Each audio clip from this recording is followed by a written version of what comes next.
কি হয়েছে? কি হচ্ছে?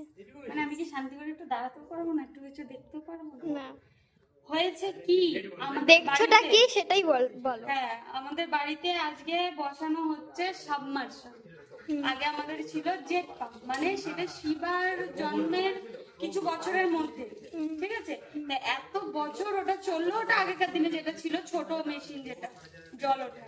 আর এখন আমাদের সাবমার্শাল বসানো হচ্ছে আজকে। পাড়ার মধ্যে আমাদেরই ছিল জেট পাম্প। হ্যাঁ, পাড়ার মধ্যে আমাদেরই জেট পাম্প ছিল, আর বাদ বাকি সবার সাবমার্শাল। তার জন্য আজকে ফাইনালি আমাদেরও সাবমার্শাল বসানো হচ্ছে। আমি তো ভীষণ এক্সাইটেড।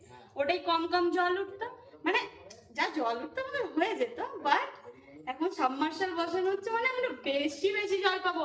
আগে মেশিন চালালে আমাদের প্রায় 45 মিনিট লাগতো ট্যাঙ্কি ভর্তি হতে, আর এখন 10 মিনিটেই ভর্তি হয়েছে। কারেন্টেরও সেভ। তো ফাইনালি বসানো হচ্ছে, ভীষণ এক্সাইটেড, সেটাই দেখছিলাম। তা দেখো নাকি? দেখি